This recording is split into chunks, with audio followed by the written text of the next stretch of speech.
Alright guys, Dominic here for Kit Guru, and we are back checking out two more custom RTX 4070 Ti Super cards. Not just any cards however, as this video is really tailored to those interested in the growing trend that is white PC components. Specifically, we are looking at the Gigabyte Aero OC alongside Palit's GamingPro White OC in this video. Both are factory overclock models, but with a heavy emphasis on the aesthetics. But of course, we need to find out just how well they perform, so without further ado, let's dive into the video.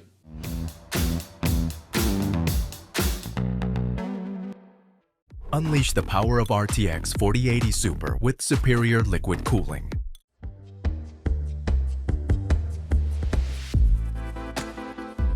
We're going to kick things off then by first taking a look at each of the two cards in turn, and we'll start off with the Gigabyte Aero OC. This card is functionally identical to the 4070 Super model we looked at a few weeks ago, meaning we get the same white plastic shroud with a silver brushed metal plate surrounding the three fans. Each of those three fans measure 90mm in diameter, and they feature Gigabyte's unique blade fan design along with alternate spinning technology, so the central fan spins in reverse relative to the outer two. As for dimensions, the Aero OC measures 300 by 130 by 57.6mm, which is exactly the same as the 4070 Super model, and it only weighs in at 1,229 grams. There's only one RGB zone on the card too, and this is the Aero logo on the front side. We do get a full-length silver metal backplate though, and it does have a large cutout towards the end to allow air to pass directly through the heatsink. It's also important to note the dual BIOS switch, which is positioned just above the power connector, offering a choice of the OC or silent BIOS. Whichever mode you opt for, you get the same clock speeds and power limits. The only difference really is the fan curve, but we do test both of these modes later on in the video. Power, meanwhile, is supplied by a single 12V high power or PCIe Gen 5 connector with a dual 8-pin adapter included in the box. Display outputs are standard with 3 DisplayPort 1.4 and then 1 HDMI 2.1. Moving on then to take a look at the Palit GamingPro White OC. This is another stylish graphics card using a white shroud with some grey accents. It is made from plastic, but there are a couple of brushed metal plates screwed on top of the shroud to add some visual interest. I personally think it is a good looking card, and it only gets better when the RGB lighting is enabled, with a couple of zones embedded around the fans, while the Palit and GeForce RTX logos also light up. As for those three fans, they also sport white fan blades, and they use Palit's Gale Hunter design, measuring approximately 95mm in diameter. These also come fitted with winglets on each fantail, something Palit claims can help concentrate airflow and avoid the vortex effect. In terms of the card's dimensions as well, it is bigger than the Aero OC, measuring in at 328.9 by 132.9 by 63.4mm, and it weighed in at 1,586 grams on my scales.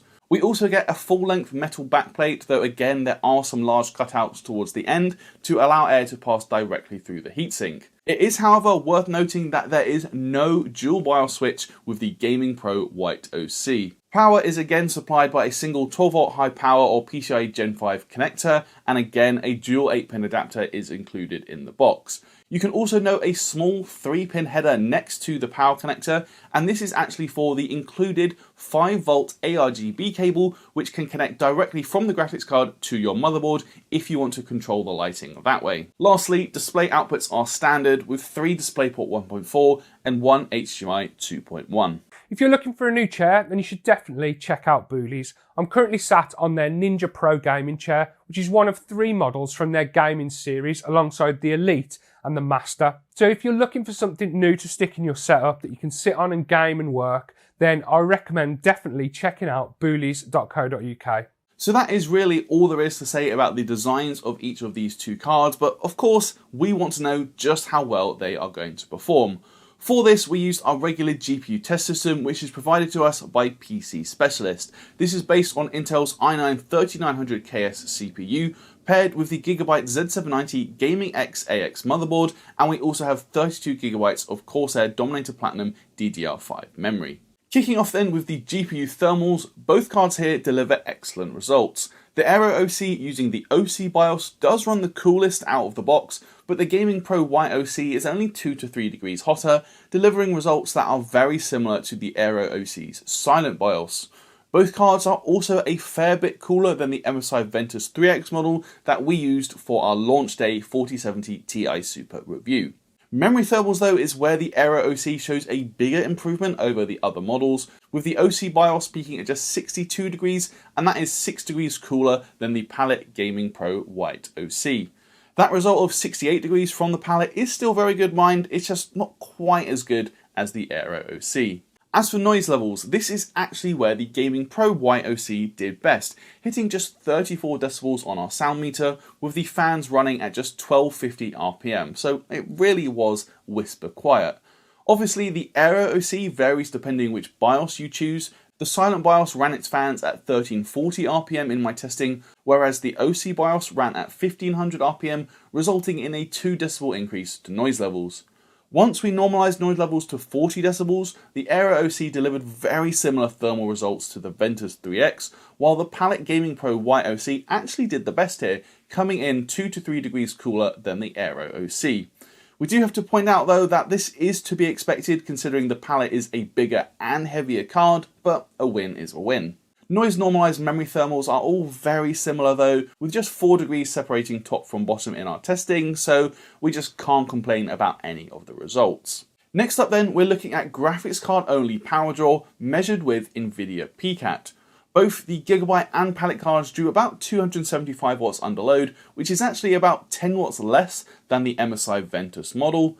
Despite that, the Gigabyte Aero OC did actually clock the highest, averaging 2769 MHz using the OC BIOS over our 30-minute stress test in Cyberpunk 2077 at 4K. That average result though only makes it about 50 MHz faster than the Palit GamingPro White OC, and that really is a negligible difference. As expected then, considering we saw such similar clock speed results from these cards, means we saw basically no difference in our gaming benchmarks. In fact, all three RTX 4070 Ti supercards we tested perform within 1 to 2 FPS of each other in our benchmarks, so there's just no noticeable difference when gaming in the real world. It's for that very reason we really don't focus too much on the gaming benchmarks as part of these reviews.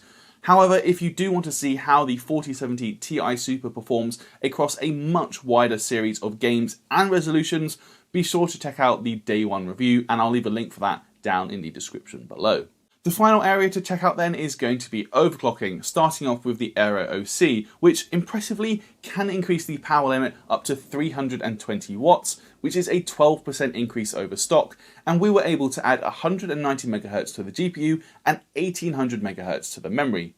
The Palit card, however, only allows the power limit to be increased to 300 watts, which is just a 5% increase, and we were able to add 160 MHz to the GPU and 1720 MHz to the memory. That did mean we saw the Aero OC run the fastest when overclocked, hitting 2955 MHz, whereas the GamingPro White OC couldn't quite manage to get over 2900 MHz.